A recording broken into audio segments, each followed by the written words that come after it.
بالله السميع العليم من الشيطان اللعين الرجيم. بسم الله الرحمن الرحيم. والحمد لله رب العالمين بارئ الخلائق أجمعين، والصلاة والسلام والتحية والإكرام على سيدنا ونبينا وشفيعنا بالقاسم محمد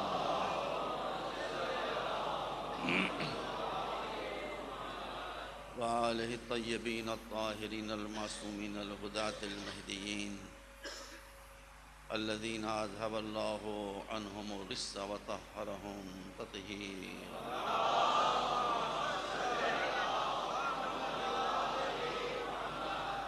وعلى صحبه الكرام المنتجبين. أما بعد، فقد قال الله الحكيم في كتابه الكريم: يا أيها الناس إنا خلقناكم من ذكر وأنثى وجعلناكم شعوبا وقبائل لتعارفوا إن أكرمكم عند الله أتقاكم. صلوات محمد وعلى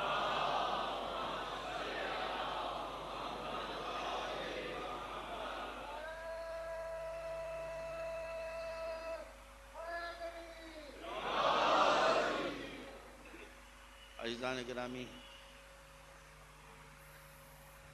قرآن مجید میں ارشاد اقدس الہی ہے کہ پیدا کرنے والے تمہارے اصلی تو ہم ہیں، مگر ہم نے تمہاری پیدائش کا سلسلہ یوں جاری کیا ہے، ہم تم کو بغیر ماں باپ کے بھی پیدا کر سکتے تھے یا خالی ماں سے بھی پیدا کر سکتے تھے، مگر ہماری حکمت کا تقاضا یہ ہوا کہ تم کو پیدا کرنے میں تمہارے ماں اور باپ برابر کے شریک اور سہیم ہوں۔ تم کو الگ الگ قوموں میں بانٹ دیا، الگ الگ گروہوں میں بانٹ دیا، الگ الگ خاندانوں میں بانٹ دیا کہ ایک دوسرے کو پہچانو۔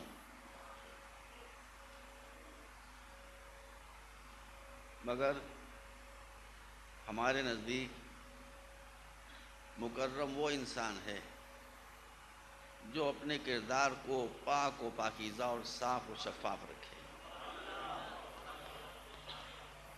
نسلوں سے شرف نہیں ملتا، خاندانوں سے شرف فضیلت نہیں ملتی،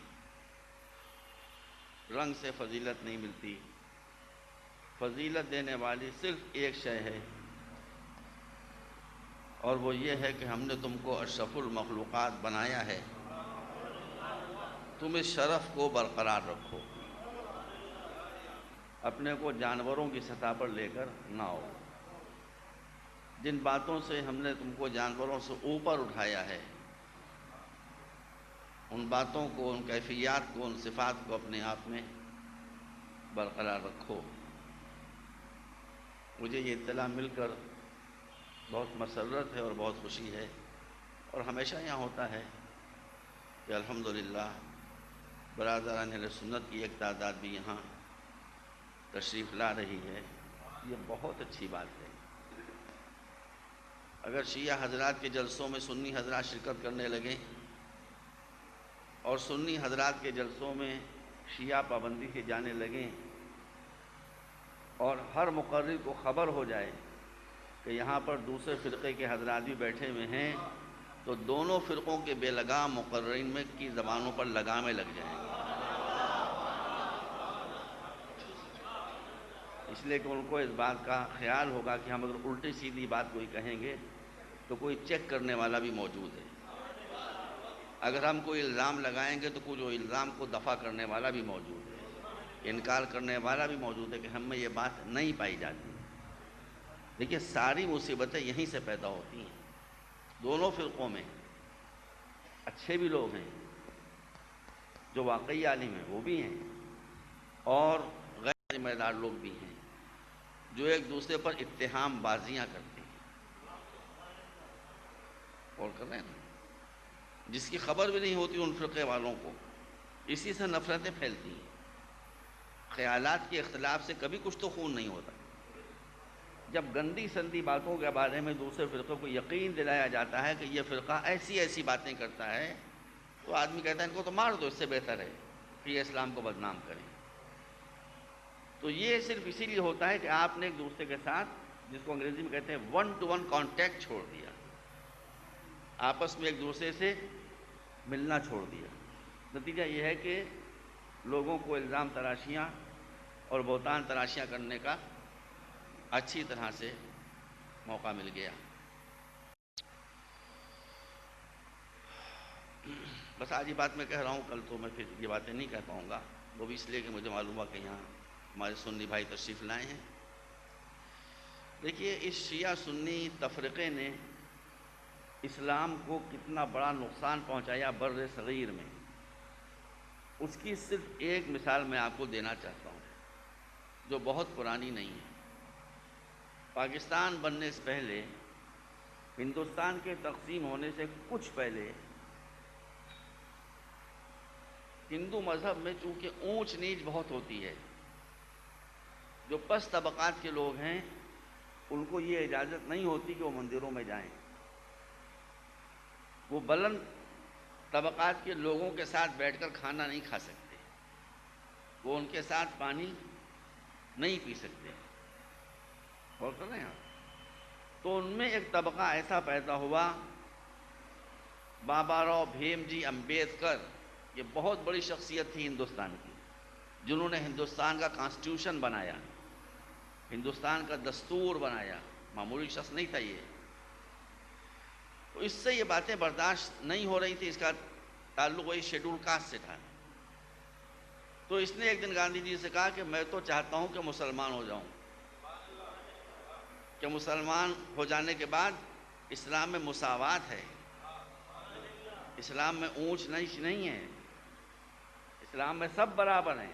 جیسے کہ میں نے بھی آپ کے سامنے کہا کہ رنگ سے، نسل سے، طبقات سے کسی کو عزت نہیں ملتی، عزت ملتی ہے کردار سے۔ اب دیکھیے یہ کیسی عجیب چیز ہے کہ جو دبے ہوئے اور کچلے ہوئے لوگوں کو اپنی طرف کھینچتی ہے۔ تو اس نے کہا میں چاہتا ہوں مسلمان ہو جاؤں، مگر گاندھی جی بدھو تھوڑی تھے، بہت ہوشیار آدمی تھے۔ انہوں نے مسکرا کر کہا کہ امبیڈکر جی آپ مسلمان ہو ہی نہیں سکتے۔ تو نہیں ہو سکتا مسلمان؟ کہا آپ مسلمان نہیں ہو سکتے، آپ کلمہ پڑھ لیں گے، لا الہ الا اللہ کہہ دیں گے، محمد رسول اللہ کہہ دیں گے، مگر آپ مسلمان نہیں ہو سکتے۔ کیسے؟ کبھی آپ کلمہ پڑھ لیں گے تو ہندو آپ کو مسلمان کہنے لگیں گے، لیکن جب آپ مسلمان ہوں گے تو یا آپ شیعہ ہوں گے یا سنی ہوں گے۔ یہ گاندھی جی نے کہا یا آپ شیعہ ہوں گے یا سنی ہوں گے۔ اگر آپ شیعہ ہوں گے تو سنی کہیں گے آپ کافر، جیسے آج کہا جا رہا ہے، کچھ لوگ کہتے ہیں پاگل۔ اگر آپ شیعہ ہوں گے تو سنیوں کا ایک طبقہ کہے گا آپ کافر، اور اگر آپ سنی ہوں گے تو شیعوں میں جو ایکسٹریمسٹ ہیں وہ کہیں گے اس سے اچھا تو آپ ہندو ہی رہتے۔ لیکن ہوتا ہے کہ نہیں ہوتا ہے؟ تو آپ مسلمان ہو ہی نہیں سکتے۔ اس بنا پر امبیڈکر جی اپنے لاکھوں پیروکاروں کے ساتھ بدھسٹ بن گئے، کروڑوں لوگوں کے ساتھ بدھ بن گئے۔ تو یہ کروڑوں لوگوں کو اسلام کی دولت سے محروم رکھنے والی کیا شے تھی؟ مسلمانوں کی فرقہ واریت۔ اس نے کروڑوں لوگوں کو، اس سب کا جواب دہ ہونا پڑے گا بارگاہ الہی میں، ان لوگوں کو جنہوں نے ایک دوسرے کو گمراہ کہہ کے، ایک دوسرے کو جہنمی کہہ کے، ایک دوسرے کو کافر کہہ کے، ایک دوسرے کو مشرک کہہ کے، مشرکوں کو اسلام کی دولت سے محروم کر دیا۔ اور اب میں پھر ایک مرتبہ عرض کر دوں کہ علماء کسی مذہب کے ہوں، کسی فرقے کے ہوں، سب میرے ساتھ آنکھوں کو اوپر، میں سب کی عزت کرتا ہوں، لیکن آپ میرا مزاج جانتے ہیں کہ علماء کا میں اعزاز کرتا ہوں، اکرام کرتا ہوں، ملاؤں سے میری نہیں بنتی، کیونکہ سارے فساد کی جڑ یہی ہے، چاہے کسی فرقے کو ہوں، کسی فرقے کو، سارا فساد انہی لوگوں کی وجہ سے ہوتا ہے جو چیپ پاپولیرٹی، سستی شہرت گین کرنے کے لیے افتراق و انتشار کی باتیں کرتے ہیں، یا کچھ پیسے وصول کر لینے کے لیے مسلمانوں کو آپس میں لڑاتے ہیں۔ اب آپ پڑھیں، وہ بھی اتفاق سے ملا ہی ہیں، مگر وہ ملا فارسی والے ملا ہیں، بہت بڑے عالم۔ ملا کے اصل معنی تو بہت بڑے عالم کے ہوتے ہیں، لیکن وہ اردو میں آ کے اس کا بیڑا غرق ہو گیا، وہ کٹھ ملا کے معنوں میں استعمال ہونے لگا۔ تو ملا عبد القادر بیاض بدایونی اکبری دربار کے، شہنشاہ اکبر کے دربار کے بہت زبردست عالم تھے، اس میں کوئی شک نہیں ہے، بہت بڑے عالم تھے، سنی تھے، لیکن آپ دیکھیے میں کتنے احترام سے ان کا نام لے رہا ہوں، بہت بڑے عالم تھے۔ ہم علم کو دیکھتے ہیں، ہم فرقے کو نہیں دیکھتے۔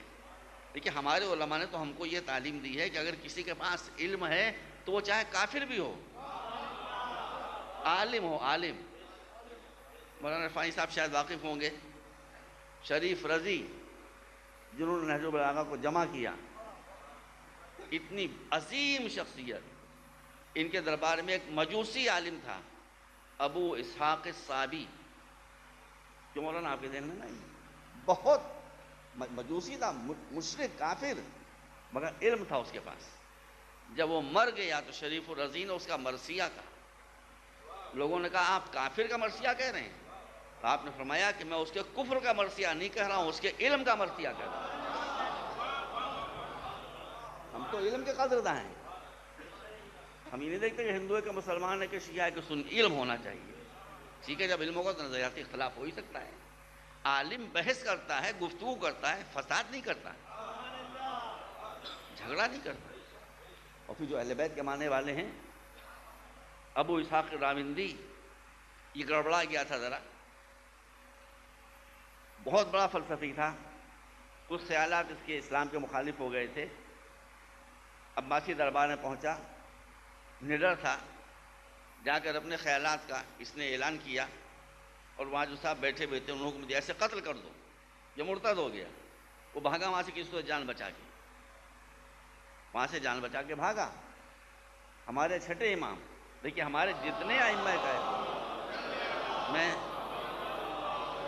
میں نا انصافی کی بات نہیں کہہ سکتا، ہمارے جتنے امام ہیں ان سب کی علماء اہل سنت نے بے انتہا عزت و احترام رکھا ہے۔ امام جعفر صادق سنی حضرات واقف ہوں گے، ہمارے چھٹے امام، وہ ان کے دربار میں آیا، امام مسکرائے، مسکرانے کے بعد کہو کیا گزری؟ کہا یہ ہوا، میں تو وہاں گیا تھا، میں نے اپنی باتیں رکھنا چاہی تو بجائے ایسے کہ مجھے قائل کیا جائے میری گردن اڑا دینے کا حکم دے دیا گیا، بھاگ کے آیا ہوں آپ کے پاس۔ تو آپ نے کہا تم یہاں کہو، یہ بادشاہوں کا دربار نہیں ہے، یہ آل محمد کا دربار ہے۔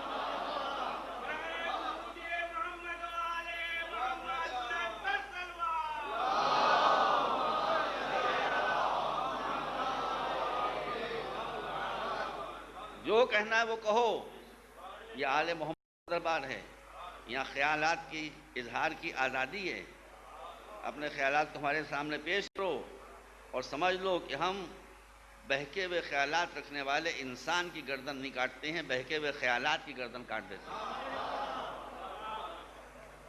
اس نے کھلم کھلا بیان کیا کہ مجھے یہ شبہ ہے، مجھے یہ شبہ ہے، مجھے یہ شبہ ہے، مجھے یہ شبہ ہے۔ امام نے ہر شبہ کا جواب دیا۔ اس دربار میں گیا تھا، وہاں سے جان بچا کر بھاگا، اس دربار میں آیا تو یہاں سے ایمان لے کر گیا۔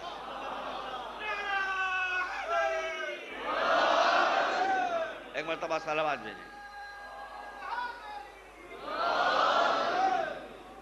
تو ایک بات آپ سمجھ لیں، سنی بھی اور شیعہ بھی، کہ جو حضرات احساس کمتری میں آ جاتے ہیں، جن کو اپنی جہالت کا احساس ہو جاتا ہے، ان سے چونکہ جواب بن نہیں پڑتا تو کہتے ہیں مارو اس کو۔ اسلام مارنے کے لیے نہیں آیا ہے، اسلام زندہ رکھنے کے لیے آیا ہے۔ اور جو صاحب علم ہوتے ہیں وہ جواب کے ذریعے سے مطمئن کرتے ہیں سوال کرنے والے کو۔ اور سنایا آپ نے تو اب اکبری دربار کا قصہ لکھا ہے ملا عبد القادر بدایونی نے، کتاب کا نام ہے منتخب التواریخ، بہت مشہور کتاب ہے منتخب التواریخ۔ آپ نے دیکھا کہ فرقہ واریت، ملا عبد القادر بدایونی منتخب التواریخ میں لکھتے ہیں کہ اکبر اپنی نوجوانی کے دور میں بے انتہا دینی انسان تھا، نماز کا پابند تھا، روزے کا پابند تھا، اور اس کے دربار میں 5 وقتہ نماز کی صف بچھائی جاتی تھی، دربار کے اندر نماز جماعت قائم ہوتی تھی۔ ہر روز کے لیے اس نے ایک نیا عالم معین کیا تھا، بہت بڑا، جو آ کر نماز پڑھایا کرتا تھا۔ یہاں تک کہ جب اس کی دینداری کی خبر پھیلنا شروع ہوئی تو علماء جمع ہونا شروع ہو گئے۔ تقریباً 100 علماء اس کے دربار میں جمع ہو گئے۔ اور کیا آپ نے 100 علماء اس کے دربار میں جمع ہو گئے۔ یہ جب کبھی شکار پر جاتا تھا یا کسی جنگ پر جاتا تھا تو ایک بہت بڑا پنڈال اپنے ساتھ لے کر جاتا تھا۔ یہ سب میں منتخب تواریخ سے پڑھ رہا ہوں، ملا عبد القادر بدایونی لکھ رہے ہیں کہ بہت بڑا شامیانہ اپنے ساتھ لے کر جاتا تھا، وہاں نماز جماعت قائم ہوتی تھی اور وہاں جماعت کے ساتھ نماز پڑھتا تھا۔ بس اب ذرا غور کیجیے گا، اب 100 علماء جمع ہو گئے تو اس نے کہا کہ میرے یہاں جو علماء جمع ہیں یہ اس پائے کے عالم ہیں کہ جیسے عباسی دور میں علماء تھے، بڑے بڑے جو ائمہ کہے جاتے تھے۔ مگر پھر کیا ہوا کہ مولوی اور ایک جگہ جمع ہو جائیں، پھر آپس میں جھگڑے شروع ہوئے۔ بس میں کہہ رہا ہوں، آپ سمجھتے جائیں۔ جھگڑے شروع ہوئے، منتخب تواریخ پڑھیں آپ، دیکھیے اکبر کوئی رسول نہیں ہے معاذ اللہ، اکبر کوئی نبی نہیں ہے معاذ اللہ، اب بادشاہ ایک دنیاوی بادشاہ ہے، لیکن ذرا سا دینی رجحان ہے، بس آپ سمجھیے گا۔ تو پہلا جھگڑا علماء کے درمیان اس بات پر شروع ہوا کہ اکبر سے بلا فصل کون بیٹھے۔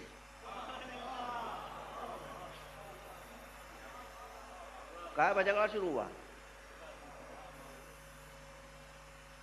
کہ اکبر کے پاس بلا فصل کون بیٹھے گا، بلا فصل تو ہم بیٹھیں گے، بلا فصل تو ہم بیٹھیں گے۔ وہیں پر جھگڑا شروع ہوا کہ بلا فصل کون بیٹھے۔ بھائی ایک بادشاہ کے بعد بلا فصل بیٹھنے پر اگر جھگڑا ہوگا تو بھی دوسری منزل ہے، تو بھی دوسری منزل ہے، اس کا آپ اندازہ کر سکتے ہیں۔ او ملا عبد القادر کہ پہلا جھگڑا اس بات پر شروع ہوا کہ اکبر کے تخت سے مل کر کون بیٹھے۔ اس کے بعد آپس میں حسد شروع ہوا، کس کو زیادہ انعام ملے، کس کو زیادہ دولت ملے۔ ایک صاحب تھے ملا عبداللہ سلطان پوری،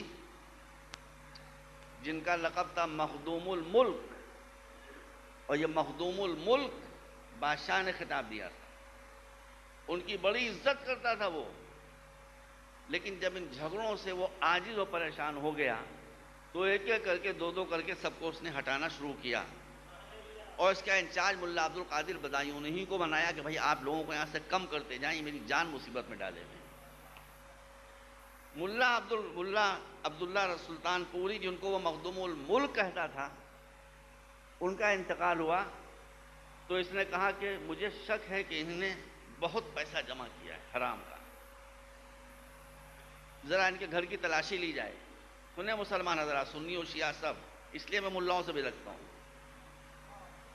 گھر سے خزانوں کے انبار نکلے، سونے اور چاندی کے۔ اور پھر مزے کی بات دیکھیے گا کہ جو ان کا خاندانی قبرستان تھا، بادشاہ کو شوق ہوا کہ اس میں مردے ہیں یا کچھ اور ہے، کہا قبروں کو کھودو۔ تو جب قبریں کھودی گئیں تو مردے برآمد نہیں ہوئے، صندوقوں کے اندر سونے اور چاندی اور زر و جواہر کے سکے برآمد ہوئے۔ یہ مردے روز اٹھائے جاتے تھے اور قبروں میں دفن کیے جاتے۔ کون لکھ رہا ہے؟ ملا عبد القادر بدایونی، منتخب التواریخ میں۔ آخر میں 2 رہ گئے، ایک تو یہی مخدوم الملک اور ایک مولانا عبد النبی، جن کی بنائی ہوئی آج بھی دہلی میں بہت بڑی مسجد موجود ہے۔ 2 یہ رہ گئے۔ ملا عبد النبی کی جوتیاں سیدھی کرتا تھا یہ۔ اب جب یہی 2 رہ گئے تو ایک نے دوسرے کے خلاف یہ فتویٰ دیا، ایک نے کہا کہ یہ صاحب نماز نہیں پڑھا سکتے اس لیے کہ ان کو ان کے باپ نے آہ کیا ہے، دوسرے نے کہا یہ صاحب نماز نہیں پڑھا سکتے اس لیے کہ ان کو بواسیر ہے۔ بواسیر تو آپ جانتے ہیں نا، وہ مولوی بواسیری تھے۔ اس حد تک گر گئے، ان حرکتوں سے بددل ہو کر اکبر جو تھا گویا وہ ملحد ہو گیا۔ اور اس نے سب کو وہاں سے نکال باہر کیا۔ تو اس لیے میں مسلمانوں کو آگاہ کرتا ہوں، چاہے وہ کسی فرقے سے تعلق رکھتے ہوں، کہ ان کے لیے بس ایک جو حضور فرما گئے ہیں حق کی علامت، ہر فرقے کا عالم یہ چیک کرے، ہر فرقے کا دیندار یہ چیک کرے کہ اس کا عالم حکومت سے قریب ہو رہا ہے، حکومت کے درباروں میں جا رہا ہے، سرکاری عالم ہے کہ نہیں ہے۔ اگر سرکاری عالم ہو تو سمجھ لے کہ یہ اس سرکار کا عالم ہے، اس سرکار کا عالم نہیں ہے، سیدھی سادھی بات۔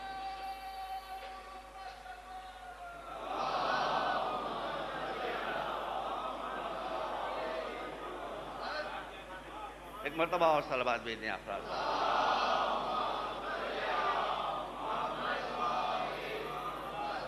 اب آپ کو ایک اس سرکار کے عالم کا قصہ سنا دوں۔ میں نے کہا بس آج ہی میں پڑھ رہا ہوں، کل میں یہ سب باتیں نہیں پڑھوں گا۔ ابھی بھی میں آ رہا تھا تو مجھے بتایا گیا کہ سنی حضرات تشریف لا رہے ہیں، اس لیے میں شیعہ سنیوں دونوں کو بتانا چاہتا ہوں۔ ہندوستان میں شیعہ مسلک کیسے پھیلا؟ لکھنؤ میں نام نہاد شیعوں کی حکومت تھی، بادشاہ تھے مگر کسی کام میں بند نہ تھے۔ دیکھیے ہم اپنے فرقے کے بادشاہوں کہہ رہے ہیں، نشہ آور چیزیں، عیاشیاں، بدماشیاں سب تھیں، افیم، گانجا، علی دی بوٹی سب چلا کرتے اور کیا نہیں۔ ایک عالم آئے، صاحب عماد الاسلام مولانا دلدار علی، اور اس وقت پہلی مرتبہ شیعوں کی نماز جمعہ قائم ہوئی، ایک گھر میں مسجد بھی کوئی نہیں تھی۔ تو وزیر اعظم نے مولانا دلدار علی سے کہا کہ بادشاہ سلامت کو کچھ نشہ آور چیزوں کا شوق ہے، آپ اس پر کچھ نہ پڑھیے گا۔ بادشاہ جماعت میں شامل، مولانا دلدار علی غفرہ معاف صاحب عماد الاسلام جب نماز کے بعد، نماز کے پہلے موعظے کے لیے ممبر پر تشریف لے گئے جمعے کے دن، تو سارا موعظہ انہوں نے انہی چیزوں کی حرمت پر بیان کیا، اور اس سلسلے میں جو عذاب آنے والا ہے اس کا ذکر کیا۔ وزیر کا بیان یہ کہ میں کہاں پر رہا تھا کہ مولانا گئے، یہ ممبر سے اترے اور ان کی گردن کٹی، مگر اہل بیت نے وعدہ کیا ہے کہ اگر تم خلوص نیت کے ساتھ ہمارا پیغام پہنچاؤ گے تو ہماری تائید تمہارے ساتھ رہے گی۔ سن لیجئے، اب نہیں پڑھوں گا یہ سب باتیں، سن لیجئے۔ جب مولانا دلدار علی غفرہ معاف موعظہ کر کے ممبر سے اترے تو بادشاہ کی آنکھیں لال ہو رہی تھی روتے روتے، آگے بڑھ کر ہاتھوں کو چوما اور کہا کہ میں آیا ہی تھا اس لیے نماز میں کہ یہ دیکھوں کہ مذہب کوئی حقیقت ہے یا ڈھونگ ہے۔ اگر مذہب ڈھونگ ہے تو آپ میرے اوپر کوئی تنقید نہیں کریں گے، کوئی معذرت نہیں کریں گے، اور اگر مذہب حقیقت ہے تو آپ خدا سے ڈریں گے، مجھ سے نہیں ڈریں گے۔ اور اب میں آپ کے سامنے توبہ کرتا ہوں، جتنے برتن تھے وہ توڑوا دیے گئے، اور پھر وہیں سے ٹرینڈ بدل گیا۔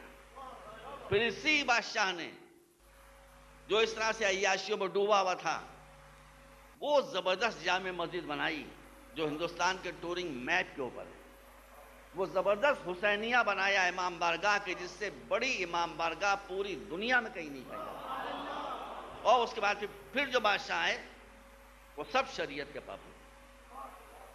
اور میں اس لیے میں نے عرض کیا آپ کے سامنے کہ سرکاری عالموں کے پاس آپ کبھی نہ جائیں، سرکار جن کے پاس آئے گا وہ سرکار کے عالم ہوتے ہیں۔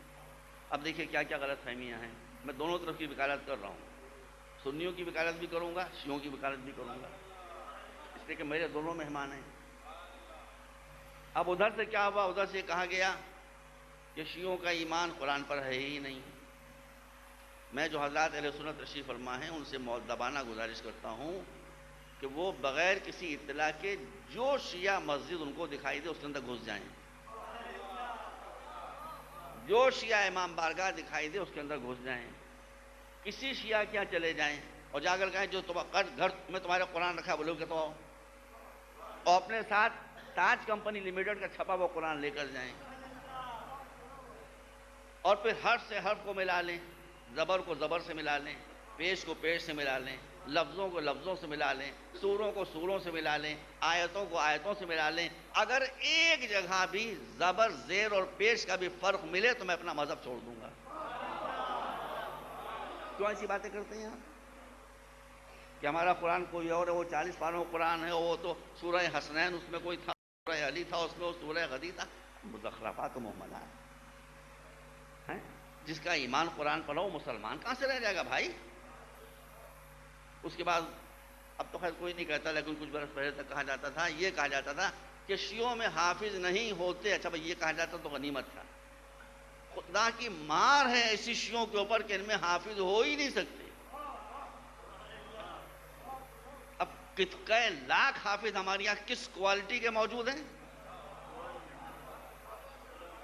آپ حضرات نے سنا ہوگا دیوبند کا نام، دیوبند ہندوستان میں ہے، یہ اللہ کا شکر ہے، یہ ادھر سے معبود کا انتظام ہے جو آپ دیکھ رہے ہیں۔ دیکھیے معبود کا انتظام ہے جو آپ دیکھ رہے ہیں، میں ایک غیر ملک میں اللہ کھل کے بات نہیں کر سکتا، یہ معبود کا انتظام ہے جو آپ دیکھ رہے ہیں۔ دو انتظام معبود نے کیے، ایک انتظام یہ کیا کہ کچھ عوامل ہے، ہم سے زیادہ کوئی طاقتور نہیں ہے۔ اس سال پاکستان میں دیکھا آپ نے، اس سال دیکھا آپ نے پاکستان میں کون سا ٹی وی چینل تھا جو حسین سے بھرا ہوا نہیں تھا؟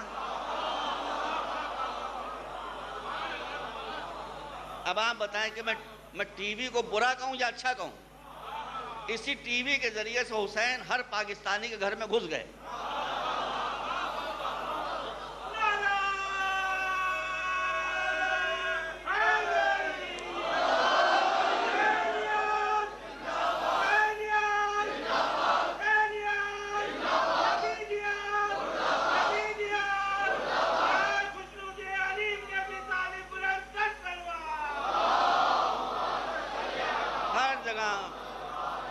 تقریریں ہو رہی ہیں، مجلسیں ہو رہی ہیں، سوز ہو رہے ہیں، سلام ہو رہے ہیں۔ دیکھیے یہ بڑی اس کے لانگ ایفیکٹ ہوں گے، دور رس اثرات ہوں گے۔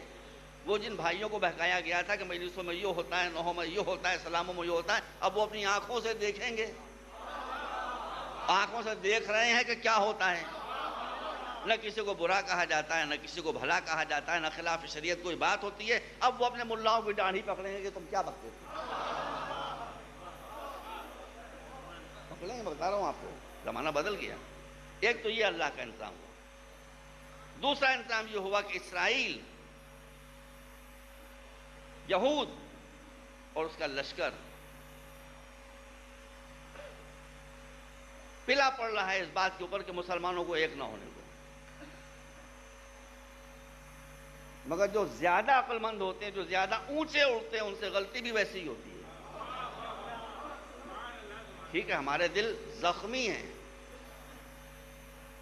ہماری آنکھوں سے آنسو نہیں خون کے آنسو ٹپک رہے ہیں اس توہین کی وجہ سے کہ جو ڈنمارک میں شان رسالت میں کی گئی، خدا لعنت کرے ان لوگوں کو۔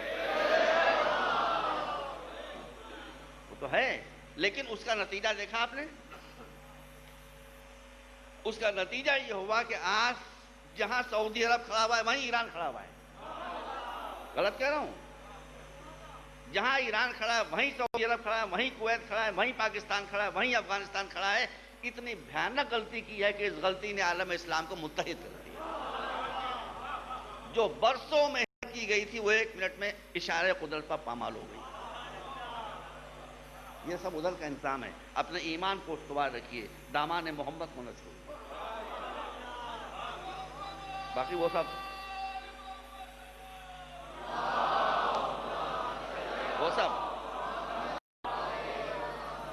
دیکھتا رہے گا۔ اب دیکھیے اسی کا ایک انتظام تھا دیوبند، جہاں سے کیسے کیسے حضرات اس مسلک کے پیدا ہوئے۔ میرے آنے سے 1 مہینے پہلے کا واقعہ ہے۔ کوئی سوچ سکتا تھا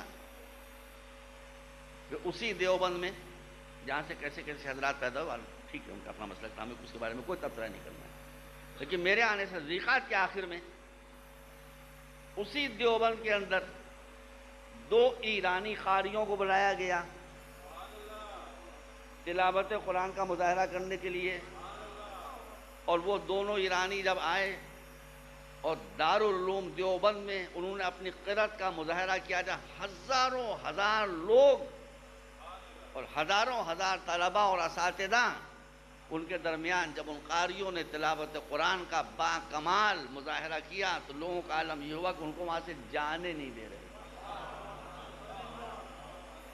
ان کو راستہ نہیں مل رہا تھا۔ اب کون کہے گا شیعوں کا ایمان قرآن پر نہیں ہوتا؟ اب جب دیوبند میں یہ ہو گیا، اب آپ اندازہ کیے ادھر کا خدا کا انسان ہے، یہ اس کی، میں سمجھتا ہوں پھر ایک مرتبہ آپ پر رحمت ہے جو ہو رہی ہے، آپ شکر ادا کریں۔ پھر یہ کہا جانے لگا کہ شیعہ نماز نہیں پڑھتے۔ لکھنؤ میں ایک جلسہ ہو رہا تھا، اس میں حضرت مولانا ابو الحسن علی ندوی، سنی حضرات شیعہ حضرات سب کتنے بڑے عالم تھے۔ یہ وہی عالم ہے کہ جب کراچی سے گزر رہے تھے پلین سے تو اسلام آباد سے جنرل ضیاء الحق آئے تھے، خاص طور پر ہوائی جہاز میں بیٹھ کر فقط ان سے مصافحہ کرنے، اس پائے کا یہ عالم۔ ان کی زیر صدارت ایک جلسہ ہو رہا تھا، شیعہ بھی تھے اور سنی بھی تھے، میں بھی تھا اس میں۔ اور اس کے بعد وہی اب کیا کہا جائے، ایک صاحب اٹھے، انہوں نے کہہ دیا کہ ہمیں تو اور کچھ نہیں کرنا ہے، 1% شیعہ بھی نماز نہیں پڑھتے۔ اب بتائیے اس کے بعد میری ترتیب میں کیا کہوں؟ تو میں نے عرض کیا کہ جو شخص نماز نہ پڑھے اس کے بارے میں آپ یہ دیکھیے کہ ہمارے ائمہ نے کیا فرمایا ہے۔ میں کوئی لڑنے تو آپ سے آیا نہیں یہاں، انہوں نے یہ فرمایا ہے کہ من استخف بالصلاۃ فلیس منا، جو شخص نماز کو کسی شے سے بھی کم سمجھے، کسی بھی شے سے نماز کو کم سمجھے، وہ ہم میں سے نہیں ہے۔ تو میں نے ان سے عرض کیا کہ آپ کی معلومات صحیح نہیں ہے، شیعہ نماز نہیں پڑھیں گے تو کون نماز پڑھے گا؟ شیعہ نماز اسی وقت نہیں پڑھیں گے جب وہ اپنے دو محبوب ترین شخصیتوں کو بھول جائیں، ایک مولا علی کو بھول جائیں، ایک مولا حسین کو بھول جائیں۔ مولا علی وہ کہ جنہوں نے پیدا ہوتے ہی سجدہ کیا، مولا حسین وہ دنیا سے جاتے جاتے سجدہ کر کے گئے۔ تو جن کے سامنے یہ دو شخصیتیں ہوں وہ کیسے نماز کو بھول جائیں گے؟ پہلے امام کو دیکھیے تو کعبے میں آتے ہی پہلا کام کون سا؟ سجدہ۔ حسین جاتے جاتے دنیا سے سر کاہے میں کٹا؟ سجدے میں۔ تو میں نے کہا آپ کی طرح صحیح نہیں ہے، مگر ہاں ہمارا مسلک یہ ہے کہ ہم نماز کا پڑھنا کافی نہیں سمجھتے۔ ہمارے امام کا ارشاد یہ ہے کہ توجہ فرمائیے گا، سنی حضرات سنیں اور آپ بھی سنیے، کہ ہمارے امام کا ارشاد یہ ہے کہ نماز کے پڑھنے سے زیادہ اس کی قبولیت کی فکر کرو، کہ جو نماز تم نے پڑھی ہے وہ اللہ کی بارگاہ میں قبول بھی ہوئی کہ نہیں ہوئی۔ نماز آپ پڑھنے قبول ہی نہیں ہوئی تو فائدہ کیا؟ اب کسی نے پوچھا امام جعفر صادق سے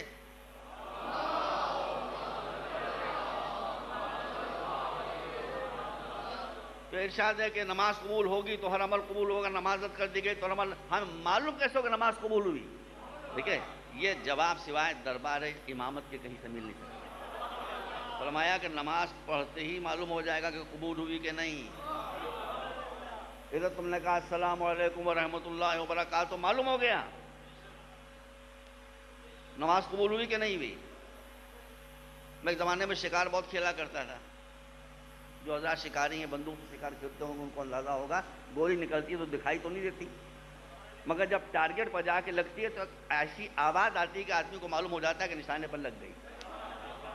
مولا فرماتے ہیں نماز ختم کی یا ادھر سے آواز آئے گی کہ قبول ہوئی کہ نہیں ہوئی۔ کیسے؟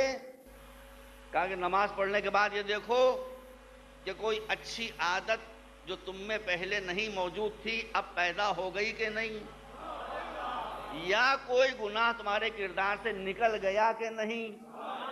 اگر گناہ نکل گیا تو نماز قبول ہو گئی، نیکی آ گئی تو نماز قبول ہو گئی۔ نماز پڑھتے رہے، نہ نیکیاں آئیں نہ گناہ گئے، سمجھو کہ نمازوں کی میتیں ہیں۔ بس تو میں اپنے سنی بھائیوں کو یہ بتانا چاہتا ہوں کہ ان سب کی ذمہ داری ہے کہ جائیں اور جا کر ہمارے بھائیوں سے کہیں کہ آپ ایسا نہ سمجھیں، کچھ جزوی اختلافات ہیں معمولی، نماز، روزہ، حج، زکوٰۃ، خمس، جہاد، توحید، نبوت، عدل، امامت، قیامت، قرآن مجید جتنے عقائد بیان کیے ان سب پر ہمارا ویسے ہی ایمان ہے جیسے ہر مسلمان کا ہونا چاہیے، کوئی فرق اس میں نہیں ہے۔ اب سنیوں کی طرف سے بھی کچھ بات کہہ دوں، آپ کیا کہتے ہیں؟ آپ نہیں، جو آپ یہاں کے ویسے ہی لوگ ہیں غیر ذمہ دار، وہ کیا کہتے ہیں؟ سنی کبھی محب اہل بیت ہو سکتا ہی نہیں، غلط، غلط۔ میں آپ کو اس شخص کی پہچان بتا دوں جو محب اہل بیت نہیں ہوگا۔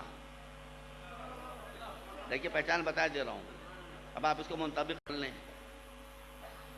جو انسان اہل بیت کا محب نہیں ہوگا اس کی علامت بتا دیتا ہوں آپ کو۔ جو انسان اہل بیت سے محبت نہیں کرتا ہوگا وہ نماز پڑھتا ہوگا، ہو سکتا ہے کہ وہ نماز پڑھتا ہو سکتا ہے کہ وہ روزہ رکھتا ہو سکتا ہے کہ وہ تلاوت قرآن کرتا ہو سکتا ہے کہ وہ ظاہری ارکان دین پر عمل کرتا ہو، مگر محبت اہل بیت سے اپنے کو الگ کرنے والوں پر اللہ کی طرف سے جو مار پڑتی ہے وہ یہ کہ وہ ظواہر اسلام کو تو پابند ہوتے ہیں مگر ان کے دلوں میں رحم نہیں ہوتا۔ بے رحمی اور محبت اہل بیت ایک جگہ جمع نہیں ہو سکتی۔ میں نے ایک اشارہ کیا ہے، آپ سمجھ لیں۔ جو انسان بے رحم ہو، جو عورتوں پر رحم نہ کرے، جو بچوں پر رحم نہ کرے، جو بوڑھوں پر رحم نہ کرے، میں اشارے کر رہا ہوں، جو ذرا سی باتوں کے اوپر قانون اور شریعت کو اپنے ہاتھ میں لے کر لوگوں کی ناک کاٹ دے، کان کاٹ دے زندوں کے، معمولی باتوں کے اوپر، یہ بے رحم لوگ ہیں۔ یہ بے رحموں کے ماننے والے ہو سکتے ہیں، رحیموں کے ماننے والے نہیں۔ بس اس چھوٹی سے گروپ کو چھوڑ کر کتنا سا ہے جو اتنا سا ہے۔ دیکھیے ایک بات میں آپ کے سامنے عرض کر رہا ہوں، جو خود بھی مرتا ہے اور دوسروں کو بھی مارتا ہے اپنی موت کے ذریعے سے بیلٹ باندھ کے، یہ کون لوگ ہیں؟ ہو سکتا ہے میں کو مجھے بھی ختم کر دیں، مجھے کوئی فکر نہیں ہے اس کی، میں ڈرتا ورتا نہیں کسی بات سے، موت تو آنا ہی ہے ایک دن۔ جو میں تو اسی حسین کا ماننے والا ہوں جس نے ہور سے کہا تھا کہ تو حدثنی بالموت، کیا تو مجھے موت سے ڈراتا ہے؟ موت کے علاوہ تو کر کیا سکتا ہے؟ تو مار ڈالنا کسی کو تو بے بسی کی دلیل ہے۔ وہ اپنی بھی جان دیتا ہے اور بے گناہوں کی جان لیتا ہے، یہ کون ہے؟ اب تو وہ مرض ہی ختم ہو گیا، مگر ایک زمانے میری پیدائش سے بھی پہلے مرض تھا، طاعون ہوتا تھا نا۔ طاعون کیسے پھیلتا تھا؟ چوہوں سے، چوہوں کو طاعون ہوتا تھا۔ چوہوں کو طاعون کیسے ہوتا تھا؟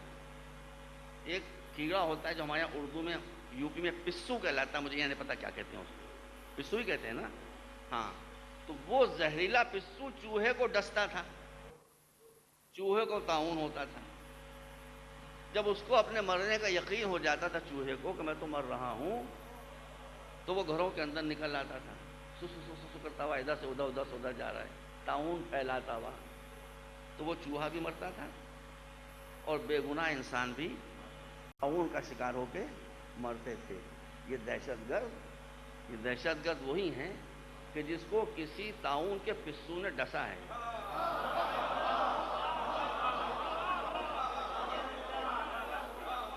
جسے کسی طاعون کے پسو نے ڈسا ہے، یہ خود بھی مرتے ہیں اور بے گناہوں کو بھی مرتے ہیں۔ تو جیسے وہ طاعون نہیں رہ گیا اسی طرح سے یہ طاعون بھی انشاءاللہ اب رہنے والا نہیں ہے۔ ایک مرتبہ سالباز بھیجیں آپ لوگ۔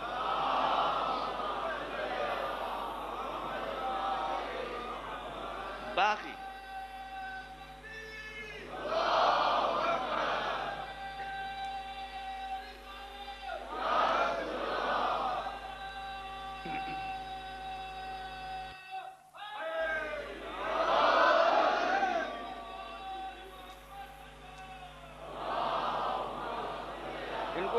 ان کو پہچان یہ کون ہے؟ یہ سنی نہیں ہے، ہرگز سنی نہیں ہے، نہ دیوبندی ہے، نہ سلفی ہے، نہ حنفی ہے، نہ مالکی ہے، کوئی نہیں ہے۔ یہ کون ہے بتا دوں آپ کو، مولا علی کوفے میں خلیفہ وقت ہیں، خارجی ایک بیٹھا ہوا ہے، خوارج میں سے ایک شخص بیٹھا ہوا ہے۔ ایک آدمی اٹھا، اس نے مولا علی سے ایک بہت سخت سوال کیا، اس نے کہا پھنسے علی، ابھی جواب نہیں دے پائیں گے، بڑا سخت سوال ہے۔ یہ ابھی سوچ ہی رہا تھا کہ بغیر کسی ہچکچاہٹ کے اور وقت لیے ہوئے مولا علی نے اس کو ایسا جواب دیا کہ یہ خارجی بھی جھوم گیا کہ بھائی کیا جواب دیا ہے، سنیے گا ذرا کیا جواب دیا ہے، کیا جواب دیا ہے۔ کھڑا ہوا، اور کھڑا ہونے کے بعد کون کھڑا ہوا؟ خارجی۔ اس نے اپنے بھائیوں سے خطاب کر کے کہا کہ ما افقا ھذا کافر معاذ اللہ، ذرا دیکھو تو، علی سے کے لیے کہا کہ ذرا دیکھو تو یہ کافر کتنا ذہین انسان ہے،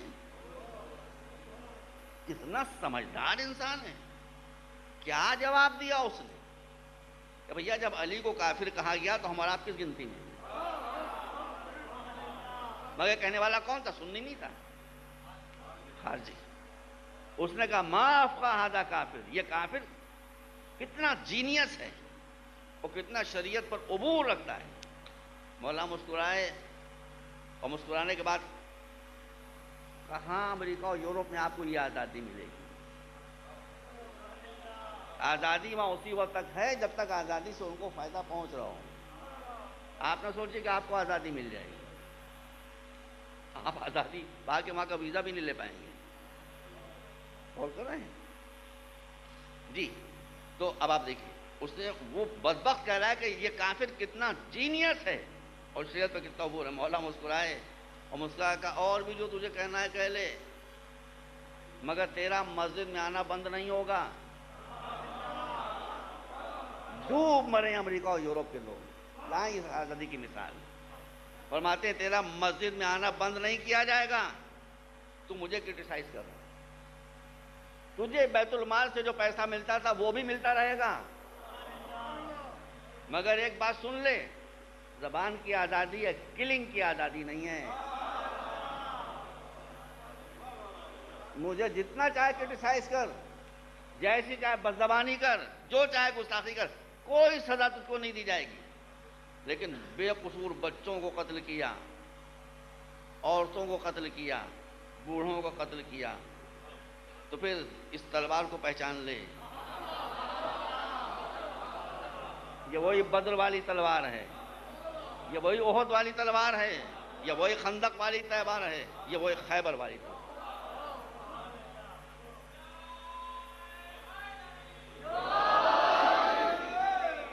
ایک مرتبہ صلوات بھیجیں آپ لوگ۔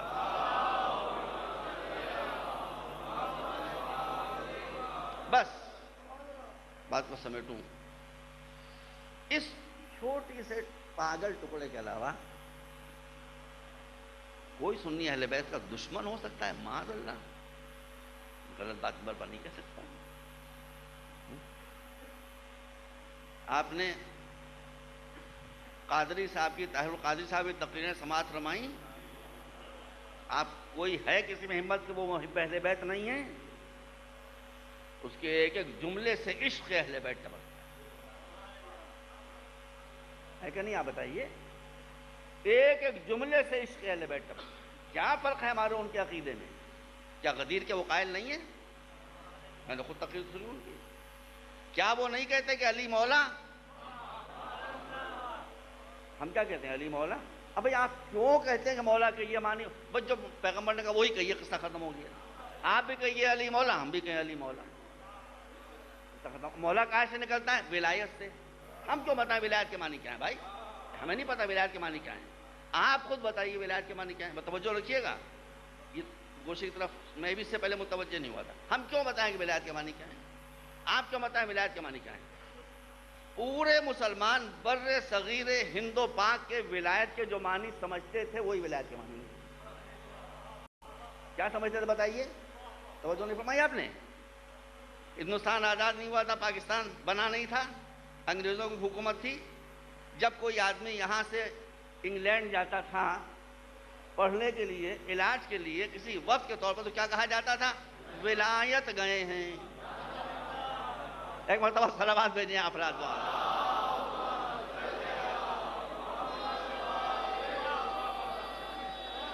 آپ بتائیے. سب کہتے تھے نا، ہندو، مسلمان، سنی، شیعہ، سب کہتے تھے ولایت سے پڑھ کے آئے ہیں. تو اس کا مطلب ہے کہ جہاں حکومت ہوتی ہے وہیں ولایت ہوتی ہے. سلامات پر محمد و آل.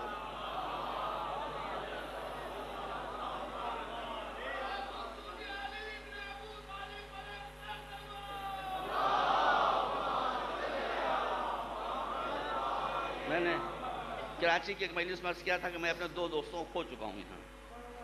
ایک مولانا محمد بن نوری کو، بن نوری ٹاؤن والے کو. جب میری ان کی دوستی ہوئی اور مجھ سے قریب ہوئے تو یہ دوستی کچھ لوگوں کو برداشت نہیں، وہی چوہوں کو تھا ان کے لیے، اور انہوں نے بیچارے کو شہید کر دیا. میرے ایک دوسرے دوست تھے، وہ بھی سعودی عرب کے پڑھے ہوئے، غلام مرتضیٰ ملک، وہ بھی گئے بیچارے، ان کو بھی شہید کر دیا گیا. اب میں تیسرے دوست کو کھونا نہیں چاہتا، میں نام نہیں بتاؤں گا، لیکن ابھی شعبان کے مہینے میں لندن میں ایک جلسہ تھا. وہ جلسہ کس نے کیا تھا؟ وہ جلسہ ایک ہندو لڑکی نے کیا تھا جس کا نام ہے انیتا رائے. فکٹیشس فگر نہیں ہے، میں تو نام بتا رہا ہوں. انیتا رائے، اس کا ویب سائٹ موجود ہے، انیتا رائے ون ورڈ ANITARAI.com. آپ اس سے کانٹیکٹ کر لیں. اس نے علی بن ابی طالب پر ایک کتاب لکھی، زبردست کتاب انگریزی، مارویلس بک. وہ لانچ کی جا رہی تھی کتاب، تو اسی میں ہندوستان سے اس نے مجھے بلایا اور پاکستان سے ان عالم دین کو بلایا. وہ بھی آئے اور میں بھی آیا. پہلے ان کی تقریر تھی، انہوں نے تقریر کا، میں نام نہیں لوں گا، میں نام نہیں لے سکتا، مجبوری کی بات ہے، مگر اگر آپ میرے پہ اعتبار تو مانیں، ورنہ اس سے آپ ای میل کے ذریعے پوچھ لیں، نام وہ بھی نہیں بتائیں گے. مگر یہ واقعہ میرے سامنے کا ہے، کوئی سنو سنایا نہیں ہے. سنی عالم کل لاہور میں تقریر کر رہا تھا، بڑا مجمع تھا، توجہ فرمائیے گا، بس آخری بات کہہ رہا ہوں، بڑا مجمع تھا. اور میں نے اس دوران تقریر مولا علی کے فضائل بیان کرتے کرتے یہ کہا کہ رسول کے بعد خلیفہ بلا فضل تو مولا علی تھے. دیکھیے میں اپنی بات نہیں کر رہا ہوں کسی دلال، میں تو نقل قول کر رہا ہوں. نقل قول تو کوٹ ہے نا، کسی اور نے کہا اس کی میں نقل کر رہا ہوں، جو انہوں نے کہا اس کے ذمہ دار وہ ہیں. تو کہا کہ بہت سے لوگ کھڑے ہو گئے کہ آپ تو شیعہ ہو گئے. پہلے میں شیعہ بالکل نہیں ہوں، میں پکا سنی ہوں. کہ پکا سنی ہوں، کہ کیسے سننی ہے؟ تو شیعوں کا عقیدہ ہے. کہا آپ کا عقیدہ کیا ہے؟ کہ ہمارا عقیدہ تو یہ ہے. اب انہوں نے اپنے ایک محترم بزرگ کا نام لیا کہ رسول کے بعد خلیفہ بلا فضل تو وہ تھے. انہوں نے کہا وہ بھی تھے. تو ان کا بلا فضل خلیفہ ایک وقت میں 2 کیسے ہو سکتے ہیں؟ یا یہ ہوں گے یا وہ ہوں گے. سن لیے. کہا کہ نہیں، دونوں تھے. ایک وہ تھے کہ جن کو مسلمانوں نے بنایا تھا، ایک وہ تھے کہ جن کو خدا نے بنایا تھا.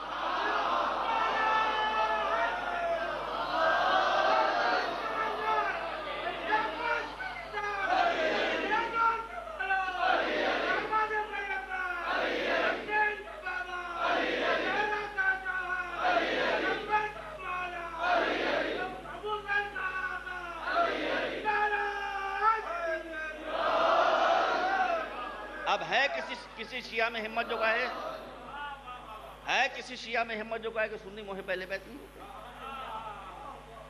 تو طبقہ یہاں تبڑا موجود ہے. سندھ کی زمین تو ولایت علی کے لیے مشہور ہے، معروف ہے. سنی کب پیچھے ہے محبت علی میں؟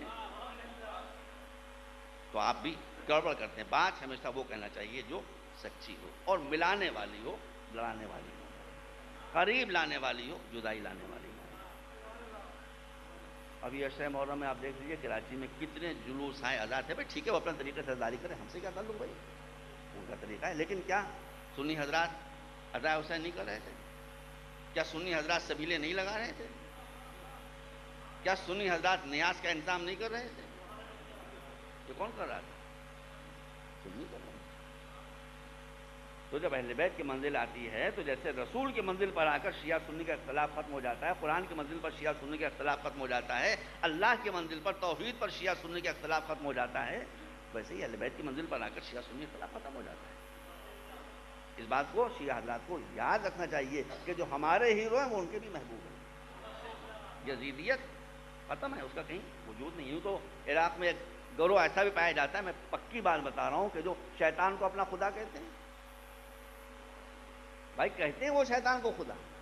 جو وہاں کے وزیر اعظم ہیں ابراہیم الجعفری، جب وہ تقریر شروع کرتے ہیں تو کہتے ہیں اعوذ باللہ من الشیطان الرجیم۔ انہوں نے پروٹیسٹ کیا کہ آپ ہمارے خدا کو رجیم کہہ رہے ہیں، ہماری دل آزاری ہو رہی ہے۔ اس کے بعد تو الگ ہے، پاگل تو ہر جگہ ہوتے ہیں، لیکن میجارٹی مسلمانوں کی 99% لوگ وہ ہیں کہ جو خدا اور رسول اور قرآن کے ساتھ ساتھ اہل بیت پر ہمارے ساتھ ایک جگہ کے اوپر۔ اور اسی لیے آپ دیکھ لیجیے یہ مجلس رضا ہو رہی ہے، مجھے بتایا گیا کہ یہاں بھی سنی حضرات تشریف لا رہے ہیں۔ اس بات کا لحاظ رکھیے کہ جو یہاں آ گیا وہ اہل بیت کا مہمان ہے، وہ فاطمہ زہرا کا مہمان ہے، آپ اس کی دل آزاری نہیں کر سکتے۔ آپ کوئی ایسی بات نہیں کہہ سکتے کہ جس سے اس کے دل کو اذیت ہو۔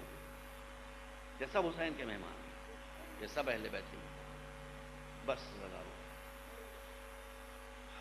آپ انتظار کر رہے ہیں کہ چند آنسو غم حسین میں آپ کی آنکھوں سے ٹپک جائیں۔ ان آنسوؤں کی بڑی قیمت ہے۔ یہ آنسو علامت ہیں محبت اہل بیت کی، اور محبت اہل بیت کی بڑی عظمت ہے، بڑی تاریخ۔ اب میں کیا کہوں، وقت ختم ہو گیا۔ آپ نے قاضی صاحب کی تقریروں میں خود سنا ہوگا کہ انہوں نے فرمایا کہ اگر کوئی شخص مقام ابراہیم اور کعبے کے بیچ میں کھڑے ہو کر زندگی بھر عبادت کرے لیکن اہل بیت کو دشمن ہو، تو انہوں نے کہا تھا کہ رسول نے فرمایا کہ جہنم اس کا ٹھکانہ ہے۔ یہ ڈاکٹر قاضی صاحب کے الفاظ ہیں، اور صحیح ہے بالکل۔ تو کون اپنی عاقبت خراب کرنا چاہے؟ یہ آنسو محبت اہل بیت کی دلیل ہے۔ آپ اتنا رو رہے ہیں کہ میں ایک جملہ عرض کر رہا ہوں، صرف آج، کل نہیں، پرسوں نہیں، آج ہی عاشور تھا، 8 دن ہو گئے پورے۔ اس کے بعد صرف آج 17 محرم کو حسین کے غم میں جتنے آنسو بہے ہیں، ان آنسوؤں کو خدا اگر پانی میں تبدیل کر دے تو خیام حسینی میں کوئی بچہ پیاسا نہیں رہ جائے۔ صرف آج اتنے آنسو بہے ہیں، خدا کی، یا غلط کہہ رہا ہوں بتا دیں، کوئی پیاسا نہیں رہ جائے، سب کی پیاس بجھ جائے۔ ایک دن میں اتنے آنسو دنیا میں بہتے، مگر یہ رونے والے کہاں تھے؟ یہ شیعہ اور سنی چاہنے والے کہاں تھے؟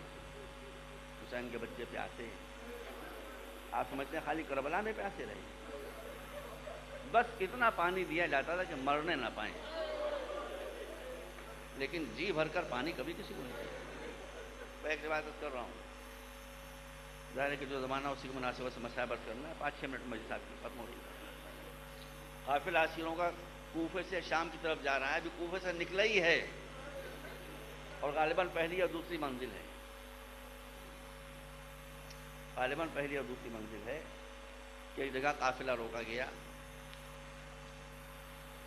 خیمے لگائے گئے، خیموں میں فوج کے افسران گئے، بڑے بڑے شامیانے لگائے گئے، اس کے نیچے سپاہی بیٹھے، اور وہیں پر ایک پانی کا چشمہ تھا، لوگوں نے اس سے پانی پینا شروع کیا۔ جب پورا لشکر سیراب ہو گیا، اب آپ غور کیجئے کتنی دیر لگی ہوگی،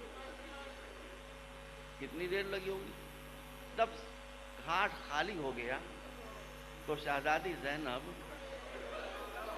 ایک معصومہ بچی کا ہاتھ پکڑے ہوئے اٹھی اور اس چشمے قریب آئیں کہ اس بچی کو پانی پلا دیں اور خود بھی پانی پی لیں، مگر اس چشمے کے قریب آتے ہی ایک مرتبہ کربلا کو رخ کیا اور کہا غیرتدار بھیا کیسے پانی پیوں،